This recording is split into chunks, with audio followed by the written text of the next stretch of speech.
do you think there are any good things that are coming out of this period of social isolation or this pandemic? So talk to me about good things, happy things. Yeah, Chelsea.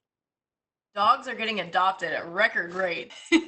Shelters Yes. are totally clear. It's Amazing. amazing. So Yes, amazing. that is It is fantastic. possible. We are all, everybody on this call, I can state confidently we are all positive proponents of pet ownership. We think that pets are amazing, and so we're very happy about the dog adoption epidemic. Yes, there's the fur babies over there. Absolutely. So yeah, that's a happy thing for sure. Yeah, everybody gets to experience the joy of dog ownership. Um, I Pet also feel ownership. like, oh, sorry. No, I was just gonna broaden it. It's not just dogs, pets in general. You know, we got a rabbit owner here on the call. We got a horse owner here on the call. Represent. I have a cat. Yeah, and the cat. So yeah, so Represent the pet whole ownership. barnyard. Yeah, we got it all. So yeah, Angie, what were you gonna say? Well, I was going to say the one positive I can think of is that I think I said earlier, we have to buck up right now, and everyone is in their own ways. And I think that's forcing us to gain new skills. We're being thrown in the pool, so to speak, to learn how to swim.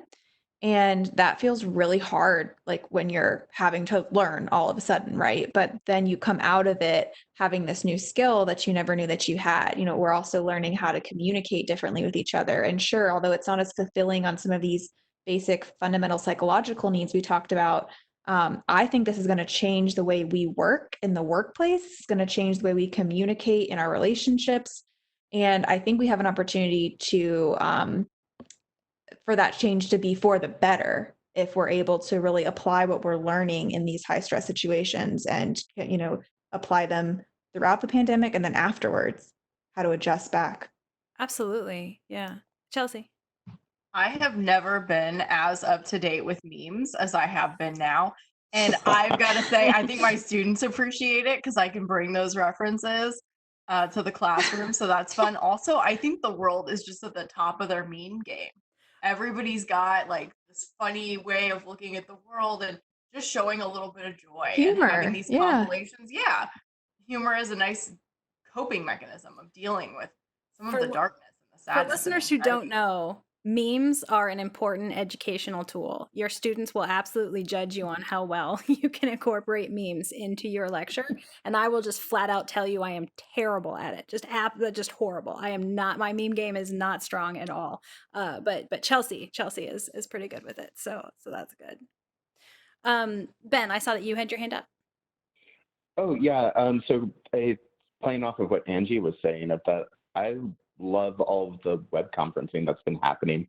Not so much with work or anything like that, but I mean, I've seen friends that live across the country more often than I had in the past month than I have in the year before that, and so that's been tremendous and awesome. And I feel like it's something that hopefully will kind of continue. You know, after the lockdown is stopped and after we all go back out into the world, that this has been always available. I guess not always, but this is a newly available ways of communicating, newly available ways of keeping up with people that just we haven't been using, or at least I hadn't been using before this. And so it's been great.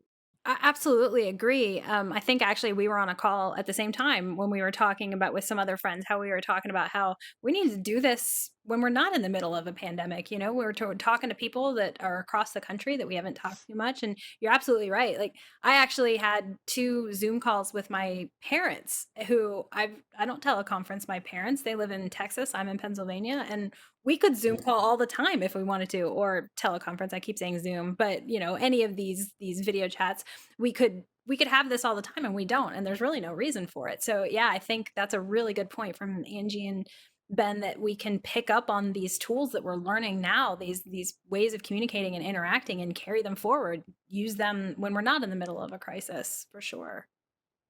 Miley, yeah. I think for me, just being able to spend a little bit more time with my daughter, even though it is very stressful, but like being able to see like how she's evolving, like because at 3 they just learn all new things and everything's still really exciting for them. So like the other day she was in the garden and that we had rains come and then all these worms came out and then she's like, I love worms. And she wanted to go outside in the garden and name like all the worms. And then she That's got really sweet. upset that the birds were coming and trying to eat the worms.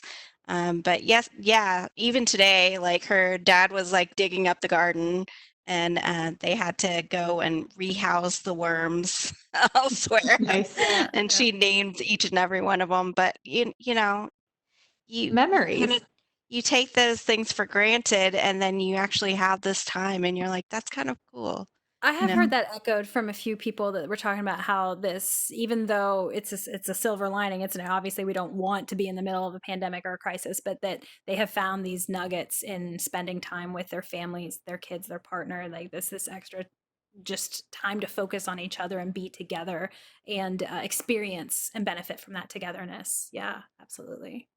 And we've also had a little bit more time because we just moved, so we've actually had a little bit more time to unpack, like just being able to take a break every now and then and just unpack a box or whatever. It's just been kind of nice because if not, it's just been sitting there for months, Oh yeah, because we has just are both so busy, we don't have time. right. Has So anybody else gotten any household chores done? You've been waiting? Anybody? Yeah, yeah. I cleaned out Reorganized No. closets. yeah, I cleaned out a storage closet. Yeah, I was like, well, might as well do this now. Why not, right? So No, I I have bought one plant that I already killed. I bought a Keep plant, going. it's alive. I have another question, actually, something that I've noticed. Have you picked up any hobbies since, like, any new things, or rediscovered an old hobby or anything like that? I've Is actually Candy Crush a painted. hobby? You did what, Jen? I've actually painted, so I bought art Oh, I supplies love that. a while ago, and they've just sat there. And then it was rainy, so I couldn't go for my walk. And I'm like, you know what?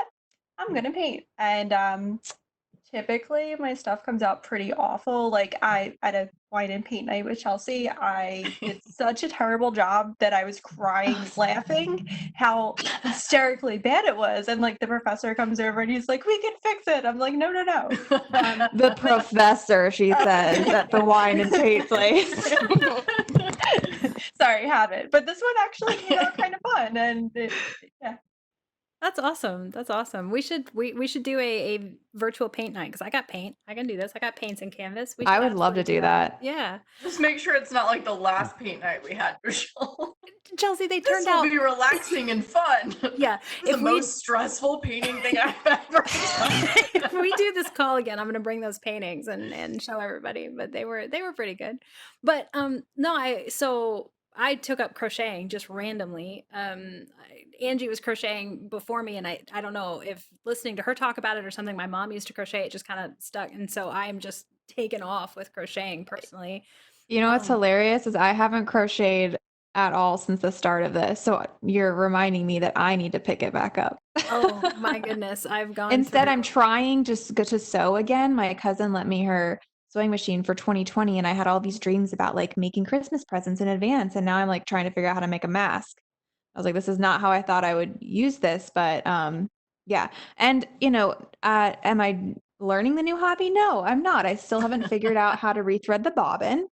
But I keep reaching out to my very talented family members who are good at crafts, and it's been an opportunity to connect with them. So again, there's like other positive things, Yeah. even with the barriers to the new hobbies. Yeah, yeah. My husband, he used to be in a metal band, a long time ago. Like they went on tour and You're everything. so sweet. And since he stopped doing that, he was doing music for a while, and then since we've been together, he kind of stopped for a while doing music. And music is such a big part of his identity. And I think sometimes we fall out of the habit of doing those things when we get busy going to work and the pressures of life. And sometimes we have hobbies that take a lot out of us that we feel like it's hard to reserve the energy to do. And now that we have this time at home, he's picked up the music again, and I've noticed the change in him of him having this creative outlet, and I found that to be really super positive. And I'm very excited about this because my other project, the Chrysalis project, a big part of that is hobbies, about how finding our interests that aren't Awesome. gross national product related, that we're not actually trying to get money or for some purpose other than the things that we actually just really love to do. And I feel like this is maybe a time that people are rediscovering things that they really love to do, that they didn't have time for before. Um, yeah. So I think that's Well, my a main benefit kind of takeaway. A few of our keywords on this podcast, we often use the words pause, reflect, grow, connect. And I think that pause, like we have a built-in pause right now.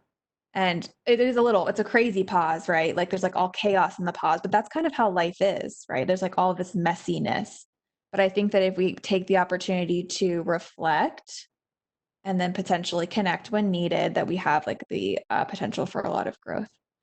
Yeah, I think that's good. And I also think that it's impossible really for us to pause everything at once. So some of our things Mhm. are paused and some of them aren't, but maybe in the pause, the pieces that are paused, we do have this time to reflect, and then Right. that can help us grow. Absolutely.